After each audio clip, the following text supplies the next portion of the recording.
وبركاته. الحمد لله رب العالمين، والصلاة والسلام على سيدنا ونبينا وحبيبنا محمد وعلى آله وأصحابه أجمعين. رب اشرح لي صدري ويسر لي أمري واحلل عقدة من لساني يفقه قولي. اللهم افتح علينا فتوح العارفين وارزقنا فهم النبيين وإلهام الملائكة المقربين. يا حي يا قيوم يا رب موسى وهارون ونوح وإبراهيم ومحمد صلى الله عليه وسلم. أكرمنا بجودة الحفظ والفهم وارزقنا الحكمة وثبات الذهن والعقل والحلم والعلم والنجاح في الدنيا والآخرة بحق سيدنا محمد صلى الله عليه وسلم يا رب العالمين. أما بعد. Alhamdulillah, bersyukur kita kehadrat Allah Subhanahu wa taala kerana dapat kita sama-sama pada pagi ini berada di dalam kuliah subuh mempelajari kitab Al-Qawlut Tam fi Ahkamil Ma'mumi wal Imam. Kitab ini adalah kitab yang membicarakan hukum hakam yang berkaitan makmum dan imam menurut mazhab kita Imam Syafi'i. Kita mengaji ni fiqh Syafi'i. Jadi siapa yang mendengar, tengok Facebook kena faham ini mazhab Syafi'i. Kita akan huraikan mazhab Imam Syafi'i. Kalau kita nak huraikan empat mazhab jadi orang celaru. Ini berdasarkan mazhab kita Imam Syafi'i, ijtihad ulama-ulama Syafi'i berdasarkan nas-nas daripada hadis-hadis Nabi sallallahu alaihi wasallam. Nama kitab kita Al-Qawlut Tam fi Ahkamil Ma'mum wal Imam. Pada pengajian sebelum ini kita membicarakan berkaitan tentang sembahyang Jumaat. Jika ditakdirkan kita sembahyang Jumaat, jemaah begitu ramai, terutama contohnya di tanah suci Mekah ataupun di Al-Madinatul Munawwarah, orang terlampau ramai dan bersesak-sesak. Bila bersesak-sesak ni menyebabkan kita nak sujud pun payah, rukuk pun payah, sujud pun payah, kerana dia terlampau ramai sehingga tidak ada ruang untuk kita sujud. Terutama apabila azan dilaungkan hari Jumaat, semua dah jadi tersekat, stuck gitu. Orang naik tangga dah tak boleh naik ke bawah, naik ke atas, nak turun bawah tak boleh. Orang dekat pintu tu dah jadi begitu, penuh, luar pun penuh, luar dalam pun penuh. Macam mana keadaan kita nak semayang? Adakah kita tak payah semayang Jumaat ataupun semayang Jumaat? Bila semayang, ketika mana kita tunggu orang dah habis sujud, kita pun baru sujud. Bila kita dah habis sujud, kita sujud pula, kita nak bangun ni macam mana? Orang ramai ni, kita pun tunggu dah semua orang naik, barulah kita bangun daripada sujud. Bila kita bangun daripada sujud, mendapati imam pula dalam keadaan rukuk, ataupun mendapati imam dah i'tidal, atau mendapati imam pula dah sujud. Ini yang dibahaskan tentang keadaan kesesakan ketika sembahyang Jumaat. Sembahyang Jumaat. Kita tengok dalam kitab kita. Qala al-musannif rahimahullahu ta'ala wa nafa'ana Allahu bi'ulumihi fid darain amin. Dan jika tidak boleh juga sujud atas bumi dan atas belakang orang, nak sujud dekat bumi pun tak boleh, nak sujud belakang orang pun tak boleh. Kalau boleh sujud di atas belakang, ya sujud belakang orang. Ini yang diriwayatkan daripada Sayyidina Umar radhiyallahu anhu. Sama ada boleh sujud di atas belakang, ya sujud belakang orang. Maka mengikut qaul yang sahih, Kalau tak boleh sujud di atas bumi, tak boleh sujud di belakang orang, pandangan yang sahih di kalangan mazhab kita Imam Syafi'i, bolehlah tunggu sehingga hilang kesesakan. Kita boleh tunggu diri begitu, dah habis orang tu sujud, orang pun naik, kita baru sujud. Kita berdiri, duduk iktidal, berdiri dalam keadaan iktidal, dah habis orang sujud, baru kita sujud. Dan jangan ia sujud, dan apabila boleh sujud, jangan sujud kerana orang ramai lagi, dan juga boleh sujud juga, sujud. Dan apabila boleh sujud, sujudlah. Kalau boleh sujud, sujud. Dan apabila selesai ia daripada sujud, dah habis dia sujud, maka kedudukannya serta imam ada 4 keadaan. Dia bangun daripada sujud, ada 4 keadaan dia bersama dengan imam. Ni kena faham keadaan asalnya dia adalah seorang yang muwafiq. Dia bukan orang masbuk. Dia sama-sama sempat dengan imam pada rakaat pertama. Hanya berlaku kesesakan, dia tak boleh sujud. Sujud belakang orang pun tak boleh, sebab orang depan pun berdiri juga. Nampak ni? Orang depan pun berdiri. Sebab bila orang depan dia ni pun berdiri, dia nak sujud macam mana? Sujud mesti ada bentuk, iaitu bongkok. Nak bongkok macam mana dalam sama-sama berdiri? Jadi dia boleh sujud apabila yang depan-depan ni selesai sujud, barulah yang di belakang ini yang berlaku kesesakan ni ada ruang untuk sujud. Style orang Arab bila boleh dia tolak orang depan tu. Style orang Arab kan. Orang Melayu dia tak berani buat begitu. Bila dia nak sujud, orang lain ni dah habis sujud, dia pun tolak.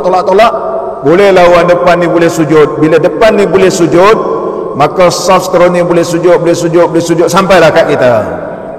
Kita pun boleh sujud. Bila dah habis sujud, bangun, ini keadaannya. Yang pertama dia kata, jika makmum itu dapati imamnya pada rakaat kedua, imam memang dah rakaat kedua lah, maka hendaklah ia, yakni makmum, membaca sertanya dan rukuk. Dia bangun daripada sujud, mendapati imam dah rakaat kedua hari sembahyang Jumaat ni. Kalau dia sempat baca sama dengan imam dah baca surah, dia sempat baca Fatihah, Bismillahirrahmanirrahim, imam rukuk, ya rukuk, tak payah habiskan Fatihah. Kira dia dapat bersama imam kerana berlakunya kesesakan. Inilah kaedah fiqh yang menyebut ad-daruratu tubihul mahzurat, iaitu keadaan kesesakan mengharuskan benda yang dilarang sebelum ini. Asalnya tak boleh, tapi kerana ada kesesakan, terlampau bersesak-sesak ketika itu. Ad-darurah ini, keadaan keterdesakan ini, tuqaddaru biqadriha, ianya dihadkan berdasarkan keadaan dia, dikadarkan dengan keadaan kadarnya boleh sempat baca, ya baca Bismillahirrahmanirrahim, imam pun rukuk, dia rukuk. Dan jika imam itu rukuk sebelum makmum sempurna baca Fatihah, kalau dia sempat habis baca Fatihah, dia baca lah. Kalau tak sempat, bawa Bismillahirrahmanirrahim, imam pun rukuk, dia kena terus rukuk. Kalau dia terus rukuk dapat tak bersama dengan imam, ulama kita Syafi'i berijtihad, kerana kaedah ini adalah kaedah darurah, maka ia mendapat hukum masbuk. Inilah disebut dalam kaedah fiqh mazhab Imam Syafi'i, orang yang muwafiq bertukar menjadi masbuk pada rakaat kedua. Hukum asal ialah muwafiq, sempat bersama imam baca Fatihah rakaat pertama. Jadi apabila dia muwafiq, ikut peraturan seperti makmum muwafiq, tak boleh tertinggal 3 rukun, ikut follow. Tapi tadi tak boleh sujud ni, kerana berlakunya kesesakan. Boleh dalam keadaan dia nak sujud ke bumi, tak boleh, ataupun sujud dekat belakang orang, sujud dekat dinding, semua dah tak boleh dah. Tunggu dah sujud, bangun sujud, tengok imam dah rokok, maka dia bila berdiri terus rokok, bertukar kedudukan ianya muafiq menjadi masbuk. Bukan setakat sembahyang Jumaat, sembahyang biasa pun boleh bertukar. Contoh kalau dia muafiq, tapi keadaan dia ni adalah orang yang seorang yang lambat bacaannya, jadi boleh tertinggal 3 rukun. Imam rokok, dia belum rokok. Imam rokok, dia belum rokok. Dah habis Fatihah. Tak payahlah pakai mazhab yang lain. Nak tukar mazhab ni, jiwa kita tak boleh terima.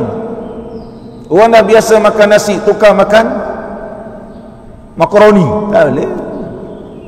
Jadi sakit perut dia. Tukar lain. Begitu je, bukan senang nak tukar. Orang pun bagi komen mazhab lain boleh, mazhab lain kita kena faham mazhab lain. Macam mana syarat perkara yang membatalkan wudu, macam mana perkara yang boleh membatalkan semayang. Dia tak boleh tukar mazhab. Tukar mazhab. Kita kata ambil mazhab Maliki, kena fahamlah mazhab Maliki macam mana. Mengaji ke mazhab Maliki? Pernah mengaji mazhab Maliki? Tak pernah. Baca-baca kitab mazhab Maliki, kita tahu dah asas dalam mazhab Maliki macam mana.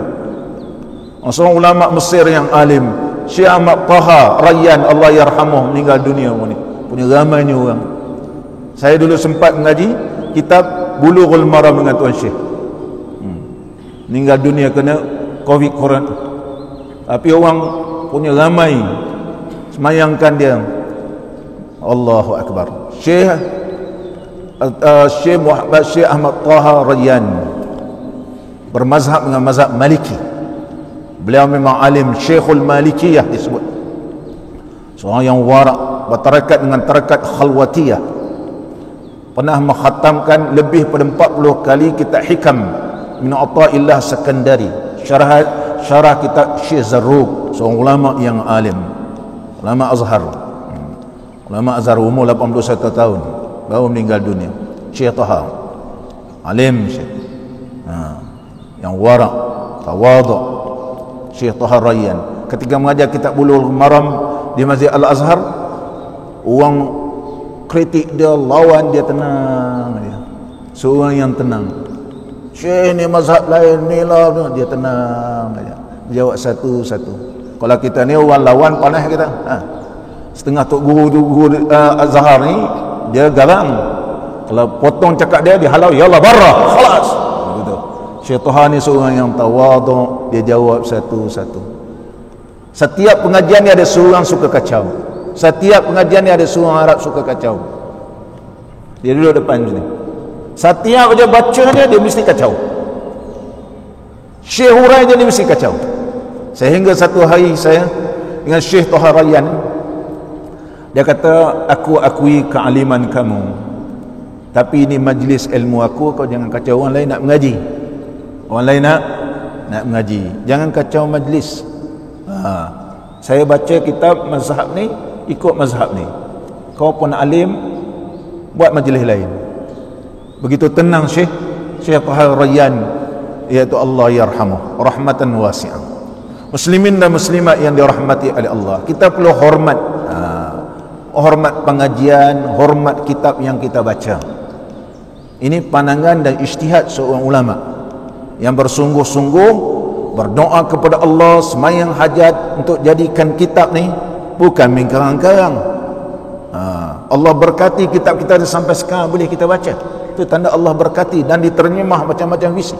Dan kitab ini sehingga pelajar Azhar buat kajian begitu tebal, menjadi TC PhD, dapat title doktor kerana kaji kitab ni.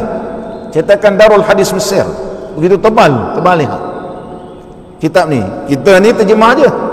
Kalau nak saya huraikan berdasarkan kajian TC PhD ni, dengan berapa pandangan, lagi lambat khatam kitab ni. Kitab ni nipis tetapi boleh dapat PhD. Udah boleh dapat PhD. Karangan kitab turas ni, kitab lama ni. Kita sambung balik kitab kita. Jadi ini dalam keadaan kesesakan. Jadi bila dia bangun sahaja, mendapati imam dalam keadaan rukuk, dia terus rukuk. Bertukar muafiq jadi masbuk. Inilah kaedah muafiq jadi masbuk. Jangan pelik ya. Ini kaedah. Mudah fiqh ni, nama fiqh ni dah faham. Dia tidak menyusahkan. Begitu juga kalau semayang biasa, seorang dia memang dipergerakan dia lambat. Imam rokok, dia belum rokok, dia nak habiskan Fatihah. Imam i'tidal, dia belum lagi rokok. Imam sujud nanti baru dia dapat rokok. Imam sujud yang kedua, dia baru i'tidal. Dia sujud pula, imam dah bangun, imam dah baca Fatihah. Dia duduk antara dua sujud, imam pula dah baca surah. Dia pun sujud kedua, bangun daripada sujud, tiba-tiba imam pula rokok. Orang ni kedudukan asal ialah muafiq, tapi kerana ada masalah pada diri dia, bukan dibuat-buat, bertukar muafiq jadi masbuk pada rakaat kedua. Dia ikutlah keduduk bersama dengan imam, naik rakaat ketiga, tukar balik jadi muafiq. Kalau rakaat keempat, tukar balik jadi masbuk. Yang penting kau pergi semayang. Nampak ni? Yang penting boleh terus semayang. Jangan beralasan saya ni jenis baca lambat, saya ni ada masalah, aku tak boleh semayang jemaah. Tak ada alasan sedemikian rupa. Sebab ulama telah mengajarkan kita kaedah-kaedah bila keadaan muafiq bertukar masbuk, kemudian masbuk tukar balik jadi muafiq. Kaedah ini juga berlaku dalam sembahyang Jumaat. Dalam sembahyang Jumaat. Ini tuan Syekh kita sebut. Kita cuba tengok dalam kitab kita. Maka ia mendapat hukum masbuk. Bangun-bangun imam dah rukuk, dia jadi masbuk. Jangan baca Fatihah lagi, terus rukuk ikut imam. Mengikut qaul yang asah. Apa dia qaul asah? Ialah pendapat yang paling kuat di kalangan ulama-ulama Syafi'i. Ini istilah fiqh. Al-asah memberi maksud ulama-ulama Syafi'i menilai dan melihat dalil-dalil yang digunakan pakai oleh Imam Syafi'i. Ternyata terdapat dalil yang lagi kuat daripada yang dipegang oleh Imam Syafi'i, maka anak murid ni, ulama-ulama Syafi'i beradab dengan guru, menyebut al-asah. Tapi sahih, tidak menyebut bahawa pandangan imam salah ataupun pandangan imam ni tak sesuai dipakai. Ni mana orang tak beradab dengan ulama. Macam orang zaman sekarang, dia rasa alim, dia terus kata pandangan Imam Syafi'i tak sesuai zaman sekarang. Contohnya, tak sesuai. Pandangan Syafi'i itu pandangan yang lama, tak sesuai. Ini tidak beradab dengan imam. Tidak beradab dengan imam. Imam Syafi'i rahimahullah ta'ala dengan Imam Ahmad bin Hanbal, dengan Imam Malik rahimahullah ta'ala, bila orang tanya, bila duduk dua, orang tanya Imam Malik, wah Imam Malik tu budak muda tengah semayang tu tadi, tu budak muda yang habis semayang tu, dia kerja apa tu? Kerja apa? Dia kata tukang besi. Tukang besi. Tanya Imam Syafi'i, Tok Syekh dia kerja apa? Tukang kayu. Tukang kayu. Panggil budak tu. Ni Tok Syekh nak sembang-sembang. Pergi tanya, kau ni kerja apa? Dulu saya kerja tukang kayu, sekarang saya kerja tukang besi. Dua-dua betul. Imam Syafi'i dia boleh tahu sebelum itu, iaitu tukang kayu. Imam Malik dia tahu kerja sekarang tukang besi. Alim tak? Alim. Kita nampak smart dia ni kan, kita tak tahu kerja. Ni yang pandai-pandai, rasa pandai-pandai sekarang ni. Orang tengah habis semayang, kita panggil budak tu, tanya, doktor, syekh, tu kerja apa tu? Aku tak tahu kerja orang ni. Dia tak ada firasat. Tapi ulama ini ada firasat. Ittaqu firasatal mu'min. Takutlah kamu firasat orang yang beriman. Itulah di antara ulama-ulama mujtahid seperti Al-Imam Syafi'i, Imam Malik rahimahumullahu ta'ala rahmatan wasi'ah. Tak ada kita zaman sekarang. Tak ada kita ni. Ini firasat. Ini bukan sihir. Ini firasat nama dia. Alim tak Imam Syafi'i? Ya, alim. Ulama menyebut dua-dua betul. Dua-dua betul. Imam Syafi'i pun betul, Imam Malik pun betul. Barangkali apabila dua imam ini berijtihad dalam satu-satu perkara dan ilmu fiqh, barangkali Imam Syafi'i memandang kepada lebih jauh lagi, dan imam ini memandang keadaan yang berlaku sekarang ini. Imam Syafi'i memandang barang yang akan berlaku sebelum ini, akan datang ini. Ini ulama ya Allah beri.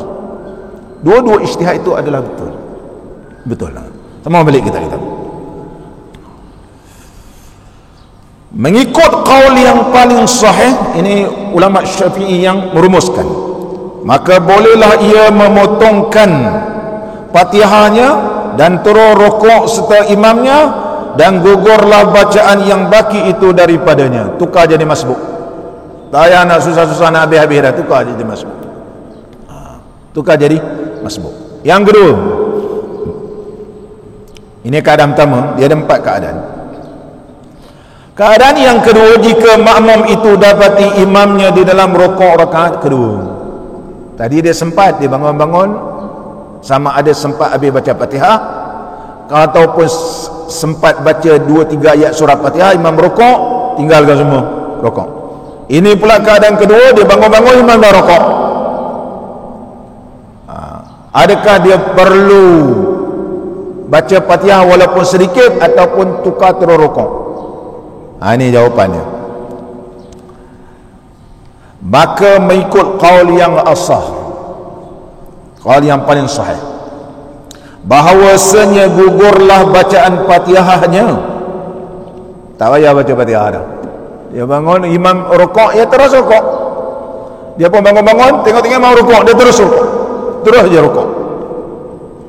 Tak payah dah gugur baca Fatihah, kerana ia tidak sempat mendapat membaca Fatihah. Dia dah tak dapat, dia tukar jadi masbuk. Dia tukar jadi masbuk. Macam kita sampai-sampai imam dalam keadaan rukuk, kita bertakbiratul ihram, Allahu akbar, teruslah rukuk. Takbir dulu, Allahu akbar, diri, Allahu akbar, terus rukuk. Jangan Allahu akbar terus rukuk, batas sembahyang. Allahu akbar kena berdiri betul, sebab takbiratul ihram mesti diucapkan dalam keadaan berdiri betul dan ada tumakninah, baru rukuk. Macam kita masbuk. Begitu juga keadaan orang dalam semayang. Kerana kesesakan ni, bangun-bangun, imam dah rukuk, dia bangun, tengok imam rukuk, dia terus rukuk. Seterusnya dalam kitab kita ni. Kemudian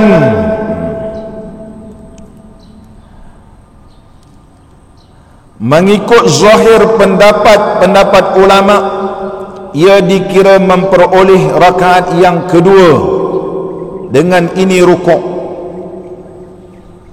Dia kira dapat, dia dapat rakaat dengan rukuk ini, walaupun bab ini ada terdapat perbincangan ulama begitu panjang dalam mazhab Imam Syafi'i. Oleh sebab itu pengarang kitab kita ini menyebut, dan zahir pendapat ulama, bila kalimah zahir ini dalam pembacaan kitab-kitab Syafi'i, itu ada pembahasan yang begitu panjang di kalangan ulama Syafi'i. Ini istilah ni, ini kena mengaji istilah Syafi'i ini. Dia ada wazahir wa zahiru kalamihim.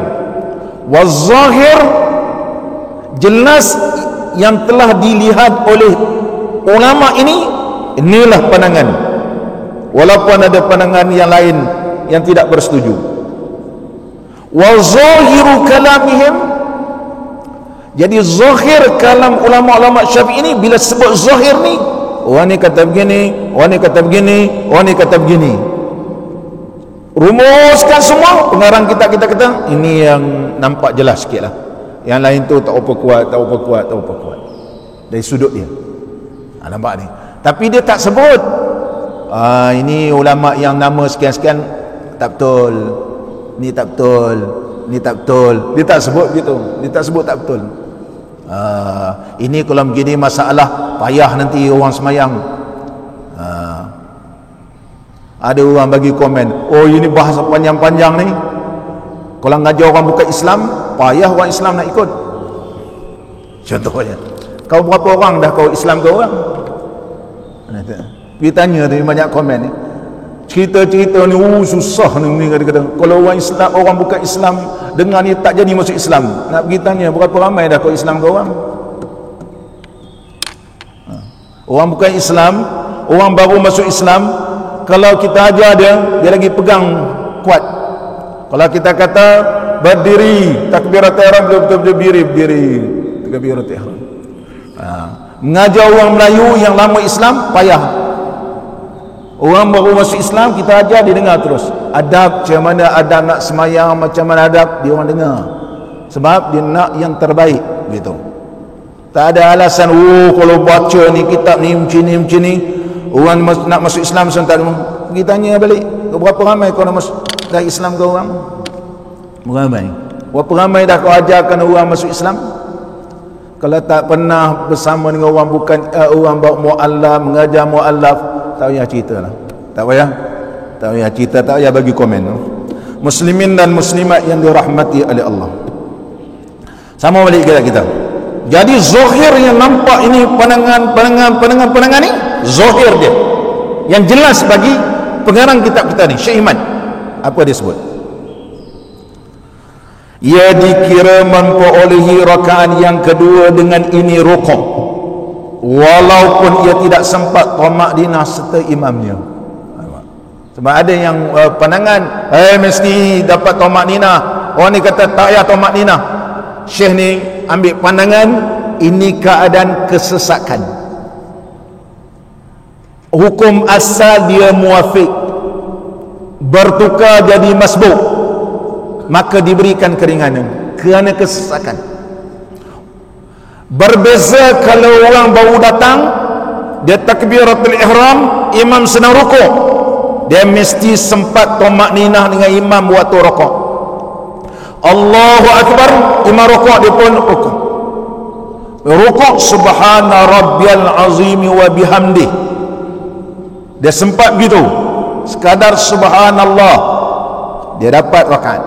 Tapi baru dia rukuk, Allahu akbar, sami Allahu liman hamidah, dia baru letak baru kepala begitu, sami Allahu liman hamidah, imam dah bangun, tak sempat tamak ninah, tak dapat rakaat.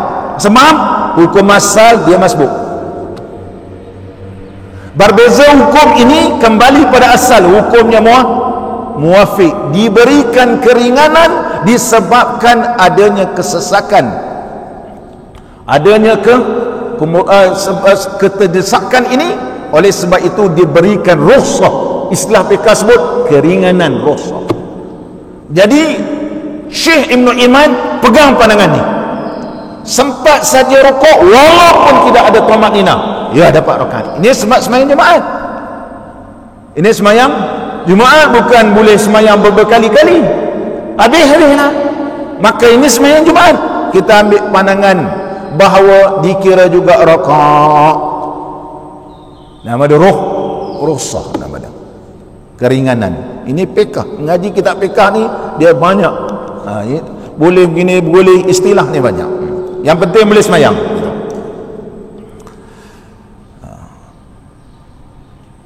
Walaupun ia tidak sempat bertamak dinah serta imamnya pada rakaat itu. Tapi kalau bukan semayang Jumaat, dia tak boleh. Sebab boleh semayang berkali-kali. Kalau orang ni asalnya masbuk, datang ni masbuk, mesti dapat tamak ninah. Kalau tak boleh. bersalahan jika hal makmum yang masbuk, maka ia wajib bertamakninah serta imam padanya. Nampak. Kalau orang memang asal dia masbuk, Allahu Akbar, imam porokok, dia porokok, kena sempat tamakninah. Kalau Allahu Akbar porokok, imam Sami Allahu Mahmidah, rakaat tak dikira. Ikut dia imam, tapi rakaat tu tak dapat, nanti kena tambah yang lain. Tambah yang jelas pembahasan kitab fiqh ni. Baca kitab fiqh ni baca satu-satu gitu. Yang ketiga, keadaan yang ketiga, jika ia dapat imamnya telah selesai daripada rakaat, lama sangat nak tunggu, orang ni dah bangun, dia pun bangun daripada sujud, tengok imam dah habis rakaat, imam dah i'tidal lah, maka wajiblah ia mengikutnya. Tayar rakaat syekh, ikut dia imam i'tidal, ikut dia pada apa yang imam ada padanya, dan makmum tidak dikira memperoleh rakaat itu. Rakaat kedua ni dia tak dapat, macam mana? Ikut je imam, nanti imam dah habis beri salam, tambah lagi satu rakaat, kerana berdasarkan hadis Nabi SAW yang disebut dalam kitab Muwatta Imam Malik dalam bab sembahyang Jumaat, daripada Abi Hurairah radhiyallahu anhu, Nabi SAW bersabda, man adraka rak'atan minas salati faqad adraka as-salata, barang siapa yang dapat satu rakaat bersama dengan imam pada sembahyang Jumaat, maka dapatlah Jumaat bagi dia. Tadi rakaat pertama dapat sempurna, rakaat kedua tak dapat, maka ikut juga imam. Nanti selepas imam beri salam, tambah saja satu rakaat, mencukupkan dua rakaat sembahyang Jumaat, dia dapat Jumaat. Kalau tak dapat satu rakaat bersama imam, kena sempurnakan 4 rakaat. Niat tetap niat sembahyang Jumaat, tapi menyempurnakan seperti sembahyang fardu zuhur. Faham kitab kita ni. Dan hendaklah ia bangun selepas salam imam kepada rakaat yang kedua, dan ia mendapat Jumaat dengan rakaat yang pertama. Sebab rakaat pertama dia dapat satu rakaat. Hatta kita ni kalau dapat sembahyang satu rakaat bersama imam pada hari Jumaat, masuk rakaat kedua sakit perut, Allah sakit perut, sakit perut. Kalau kita batalkan pergi keluar buang air besar, kan, mudah masuk balik dah habis iman sembahyang. Macam mana ni? Ulama kata niat mufaraqah, sempurna satu rakaat sendiri-sendiri, habis salam terus belah sampai dia beli air, orang puasa tu sah tak sembahyang? Ya sah, sebab dapat satu rakaat. Yang penting dapat satu rakaat. Tak payah kalau tunggu-tunggu tu terberak pula tengah sembahyang, lagi kacau. Ataupun dia keluar daripada saf, pergi ambil uduk, pergi ke toilet ambil uduk semua, orang dah habis sembahyang Jumaat. Ini fiqh. Ada keadaan-keadaan kalau berlaku begini, macam mana jalan penyelesaian? Ini jalan penyelesaian dia. Muslimin dan muslimat yang dirahmati oleh Allah. Yang keempat pula, jika ia dapat imamnya telah memberi salam, lama sangat sujud, mendapati imam pula dah duduk tasyahud akhir dah, kemudian imam memberi salam. Jika ia dapati imamnya telah memberi salam daripada rakaat kedua, maka ia tidak dikira mendapat Jumaat lagi, tak dapat. Sebab satu rakaat dia tadi tidak sempurna, sebab dia sujud, dia bangun sujud sempat berdiri, ataupun sempat dengan imam, dia pergerakan imam rakaat kedua dia tak dapat. Tahu-tahu imam dah beri salam, dia tak dapat Jumaat. Jadi dia perlu menyempurnakan 4 rakaat seperti sembahyang fardu zuhur. Tak apalah, tukar niat, dinamakan takmil faridah, istilah fiqh, penyempurnaan fardu namanya, penyempurnaan fardu. Tak perlu tukar niat. Di dalam istilah fiqah ni ada nama dia ada tunai di dalam waktu. Kita buat dalam waktu, nama dia tunai. Kita buat bukan dalam waktu, nama dia qada.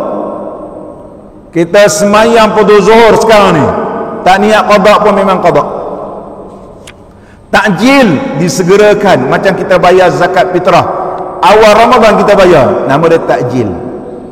Takjil nama dia, segera. Ada dia makan takjil, dah habis pula baru kita tangguhkan, kita menangguhkan, nama dia takjil. Contohnya, aku terima nikahnya Syanur binti Sanur dengan mas kahwin, hutang, dia kata. Oh, hutang. Dekat nak mati baru dia bayar mas kahwin kat isteri dia. Takjil. Nama tak? Takjil. Ada lagi keadaan dinamakan takmil, nama dia, penyempurnaan. Niat asal sembahyang Jumaat, tetapi kerana tak dapat satu rakaat dengan imam, terpaksa disempurnakan sembahyang pada zuhur, nama dia takmil. Lagi saya bagi contoh. Contohnya kita sembahyang pada zuhur, kita tertidur, bangun-bangun, Allah ingat tak sembahyang zuhur lagi. Pagi ambil uduk, tanya berapa minit lagi ni? Ada lagi 5 minit ni.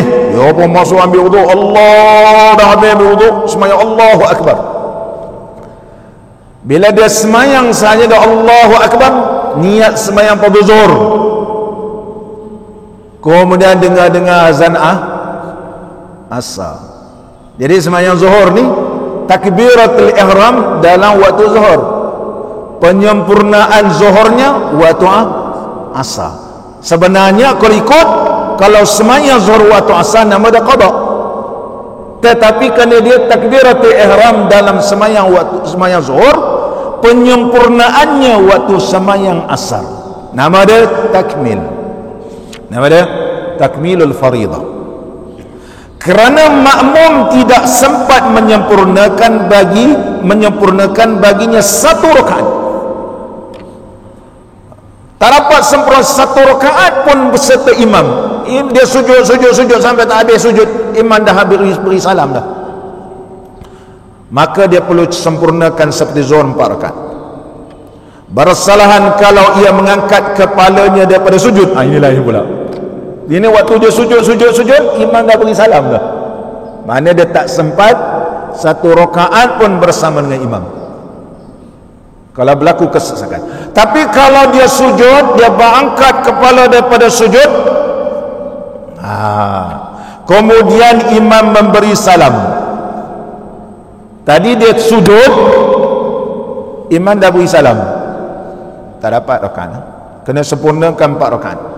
Tapi kalau dia angkat kepala, dia dengar imam macam duduk tasyahud, dia angkat kepala, sempatlah angkat kepala, orang pun dah buat semua sesak sangat, dia angkat kepala, duduk tasyahud bersama dengan imam, dia pun baru nak duduk, Assalamualaikum warahmatullahi, dapat dah 1 rakaat, maka ia dikira mendapat 1 rakaat, sebab dia dah angkat kepala daripada sujud. Nama seseorang itu dapat rakaat, 1 rakaat apabila selesai sujud kedua. Dia dah angkat kepala, nak duduk tasyahud dengan imam pun dah beri salam, Assalamualaikum, sempatnya ni angkat kepala ni, kira dah sempat 1 rakaat. Kalau belum sempat angkat kepala, tak kira dapat rakaat. Dan walaupun ia tidak membaca tasyahud serta imamnya, walaupun tak dapat baca tasyahud, Allahu Akbar. Detail ulama bahas sebab ni. Sebab kalau kita tengok waktu orang sembahyang Jumaat pada bulan Ramadan, pada bulan haji, bila sesak ni dia tengok, dia tak jadi sembahyang Jumaat dah. Balik orang dah habis, dia sembahyang zuhur. Ada jemaah-jemaah kita yang sembahyang Jumaat, jual ustaz. Contoh kalau pergi bulan Ramadan ataupun orang cuti sekarang ialah Covid, kalau waktu ramai ni tak dapat sembahyang lah ustaz, tapi dinding dia kata. Tapi dinding dia kata nak sembahyang macam mana? Ini kaedah dia. Ini kaedah. Orang tanya sana, mereka yang tak pernah baca kitab ni, dia tak akan dapat selesai masalah. Tapi kalau mengaji kitab ni, dia akan terangkan macam ni caranya kalau berlaku kesesakan sembahyang Jumaat.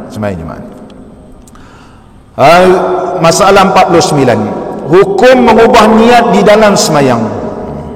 Apabila seorang itu bertakbiratul ihram dengan niat sembahyang fardu, kemudian ia ubahkan niatnya kepada fardu yang lain atau kepada sunat tanpa uzur, tak sah, sembahyang dia batal.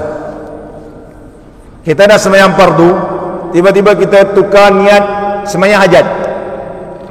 Kita sembahyang fardu sekarang ni, sembahyang fardu zuhur seorang-seorang, tiba-tiba ada jemaah nak sembahyang, ada jemaah datang, kita pun tukarlah sembahyang ni jadi sembahyang sunat hajat 2 rakaat, batal sembahyang, kerana menukarkan niat yang ada qasad dan juga ta'yin.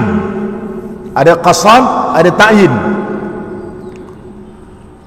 menentukan sembahyang sunat hajat, maka batal sembahyang, batallah sembahyang. Tapi kalau kita sekarang ni tengah sembahyang, kita tengah sembahyang, tiba-tiba ada jemaah lain, ada jemaah lain datang sembahyang jemaah, kita nak ikut dia. Kalau kita batalkan, rugi pula sembahyang tu. Kalau kita nak tukarkan niat sembahyang sunat tahiyatul masjid, tak boleh pula. Kita nak tukarkan sembahyang hajat, tak boleh pula. Macam mana?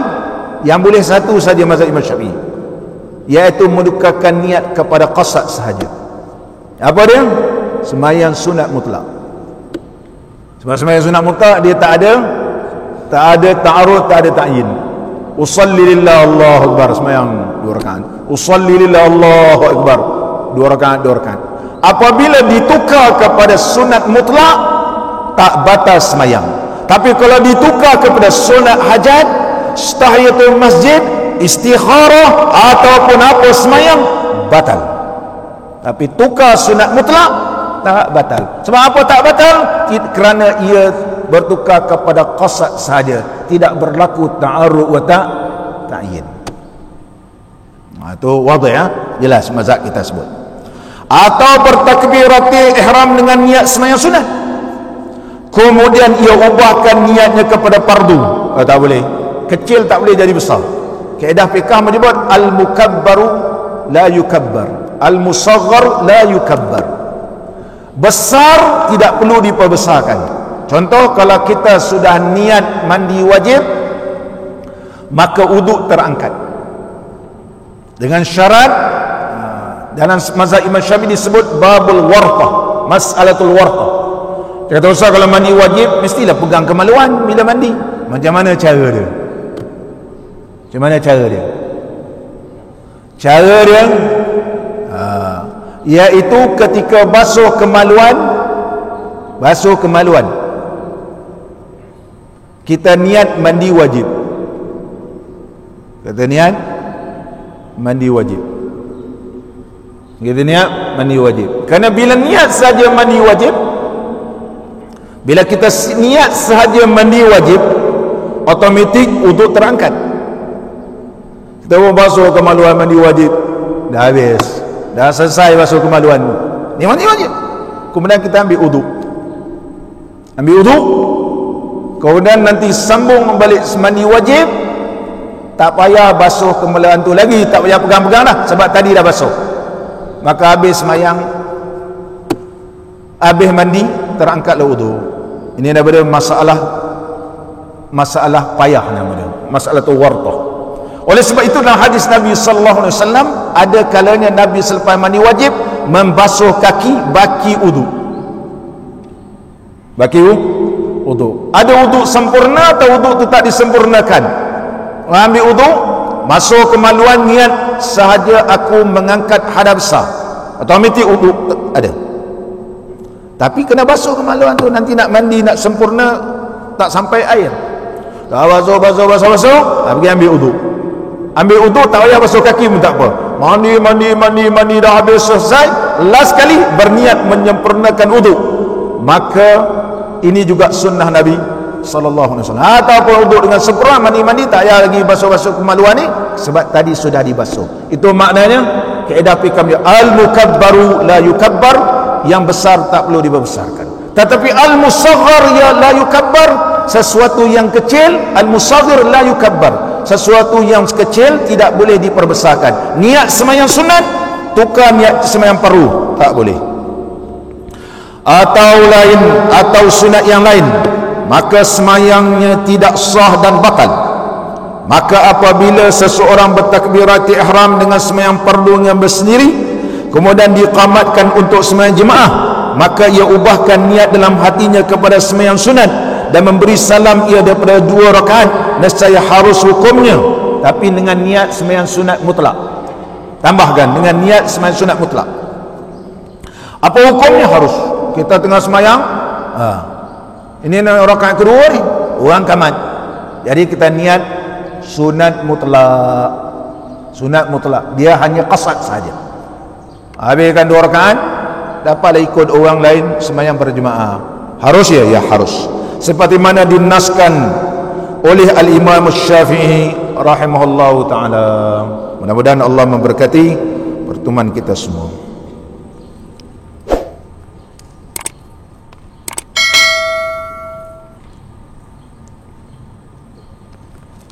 Bismillahirrahmanirrahim. Alhamdulillahi rabbil alamin.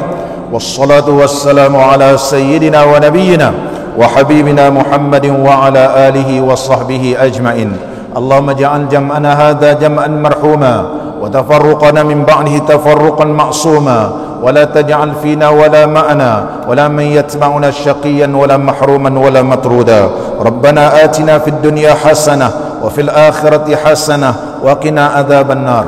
Wa sallallahu ala sayyidina Muhammad wa ala alihi wa sahbihi wa barak wa sallam. Walhamdulillahi rabbil alamin. InsyaAllah malam ni duyung.